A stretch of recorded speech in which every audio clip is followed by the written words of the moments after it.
Hello everyone, this is Robert, the team captain of Copperhead, at least for the 2021 season. And in this video, we're going to be talking about our fight against Lockjaw, the first of the season. Be sure to check out the chapters so you can skip around and find the information you want. Let's get started.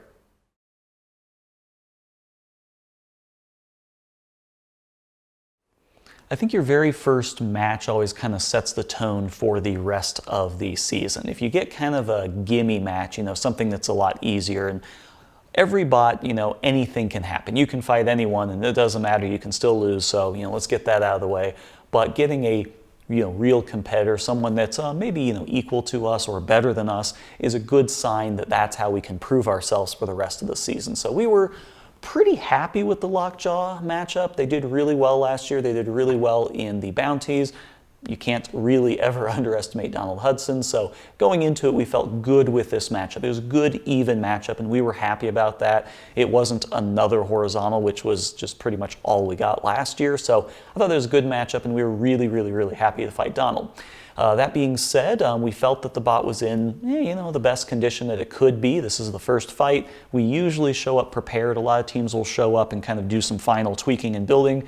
We usually save that for before we actually show up. So we were ready to go, and we thought everything was good. We ended up having Luke drive this fight. I actually wasn't driving it. I was just controlling the weapon, and Luke was actually doing all of the driving in this fight. And we also decided to go with the underpod magnets, which you can kind of see in some of the shots. That was going to give us more downforce, more traction, and hopefully improve the driving. More on that later. But ultimately, we were pretty happy going into this fight. We knew it was going to be a good match regardless. So as far as the actual fight goes, the strategy was pretty simple, and we talked about this in the episode, is we really wanted to do weapon and weapon as much as possible. We figured that Donald was going to do some sort of plow or some sort of wedge thing on the back, which he did, and that really wasn't that big of a concern to us. The one nice thing about Copperhead is we have a lot of weight riding on those front forks. I was reading Reddit the other night, and someone was saying that we have, several pounds on those forks. No, we have like 100 pounds on those front forks. It sits right over the top of the drum, the axle, everything else. I think all together we're probably sitting 70, 80 pounds on those forks. The downside is it really prohibits the drive, but the upside is that we're basically scraping the paint, and it's very difficult because you got to basically lift them off the ground to get underneath of them. The little wedgelets and the floppy bits that everyone else has, they kind of flop around. We're digging Copperhead in at every opportunity, so it's a bit different. So he was using the plow, and that kind of didn't really work all that well. It really just gives us something to bite against and flip him up in the air. So then he flipped around, and then it was a matter of just trying to get to the weapon as much as possible. And there's a couple things that I'll talk about later in the drive section. We were having drive issues, and we did figure it out, so be sure to check out that section.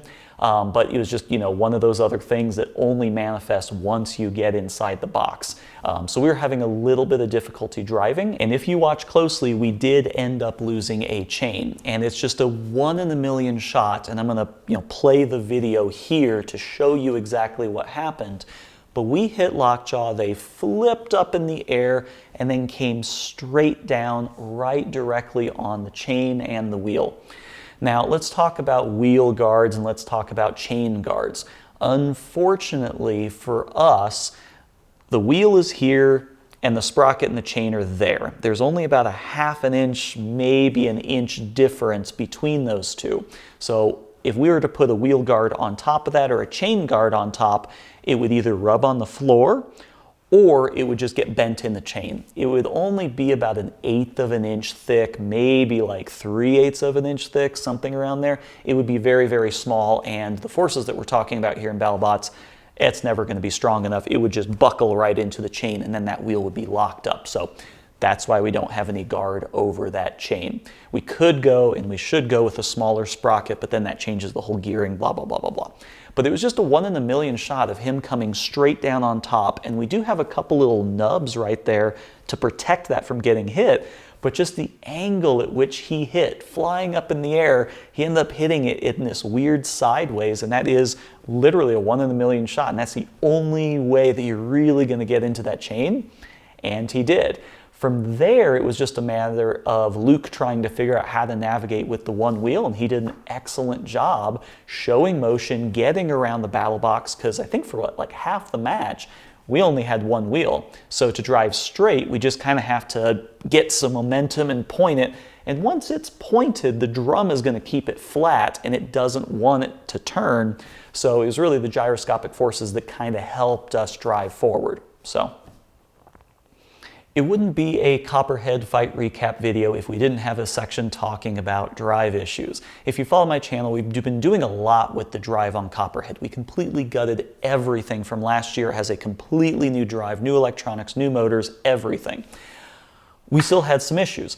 The thing about Copperhead is the way it is positioned and the way the weight is distributed, every drive issue is going to look exactly the same. One wheel is going to get traction, the other is not going to get traction. It's just going to kind of spin. This is the nature of a two-wheel drive bot. So long story short, we did a lot of talking with all the other builders, and we found out that it was poor wire management. Copperhead is so compact inside that we have to run wires in a very specific way, and we were running the power wires right next to the signal wires for the sensor, and we were possibly getting some noise and interference between there. We decided to do data logging this year. We did some Teensy 4.1s. We actually partnered with SparkFun Electronics, my old employer, and we talked to them. We got a bunch of Teensies, and we have those wired into each one of the VESCs so that after the match we can take out the SD card, put it in the computer, look at the data logging, and see what happened. And it turns out that everything looked fine. We weren't really throwing any error codes, but there was just something odd going on. And we talked to a couple different teams. We talked to Hal Rucker of Duck, and we also talked with the guys from the Tantrum and Blip teams, and we found out that there was a couple little settings in VESC that were not optimal, let's say, and that wire management is actually a much bigger thing than we initially thought. So we braided the power wires, and then we also went and completely separated the sensor wires and the power wires, and that seemed to fix the issue. We won't know until the next fight if it actually works out, but I think that was ultimately the cause of the issue. So just kind of electrical interference and noise. Mechanically, everything looked fine. It's just that when we looked at the data logging afterwards, there was some weird stuff going on. And I am planning on doing a video about the data logging setup because VESC doesn't really make this very easy, but I'll have a separate video on that. Thank you to SparkFun and specifically Jesse Brockman, one of their creative technologists that helped out with the code. So thanks guys, it really ended up helping and helped us track down our drive issues. So let's talk about the fun thing, the split judge's decision. In the episode when I was talking with Chris and Kenny, they asked me, kind of how I felt about that, and I said, yeah, of course it's going to be a split judge's decision, and I still believe that to this day.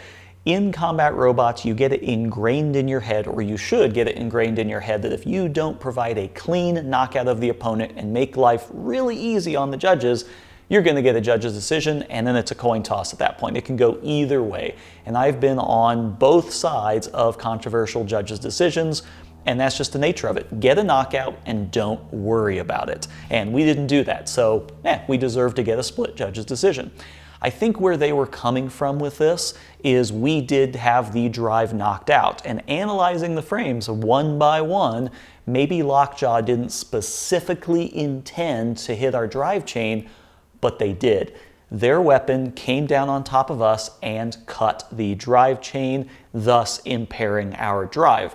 Additionally to that, they also had a lot more aggression and showed probably more control than us. So you could make this go many different ways. We did a lot more damage with our primary weapon and ultimately did more things to them, but you could say that Lockjaw disabled our drive as a direct result of their primary weapon, which could give them many points.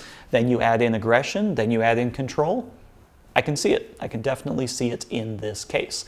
Talking about damage, I'm just going to kind of show you some damage pictures for the aftermath of the fight. We didn't really suffer any damage other than that chain breaking and a little bit of a chunk taken out of the wheel, as you can see here. Lockjaw, on the other hand, took a lot of damage. Their forks were just absolutely trashed, and there was a lot of damage up front, as you can see. So yeah, in the damage category, I can definitely see how that was judged. Some of you might be aware of the tradition of swapping parts at the end of a match. Unfortunately for a lot of people, we don't tend to have a lot of damaged pieces on Copperhead because everything is just kind of so bulky and armored, but we did end up having that damage to the wheel, and we ended up signing that and giving it to Donald Hudson as a prize for the match. He ended up giving us this. This is fantastic. This is a mini Lockjaw built by him from parts that were damaged during the fight. And I'll get a closer up view of this thing, but this is fantastic. And this just absolutely made the whole event for me. Has Lockjaw 2021 on the top and great fight written on the bottom of it. And it is really fantastic. And this actually sits on my desk in my home office here at home. So one of my cherished prized possessions. So thank you again for that, Donald. This was pretty amazing. So this was the fight recap for our very first fight of the 2021 season. We have about 673, let's see, hold on. Yep, 673 fights left, so be on the lookout for all of those fight recaps. And yeah, check out my Instagram, check out my Facebook, check out all of the links down below, and I'll see you in the next video. Thanks for watching.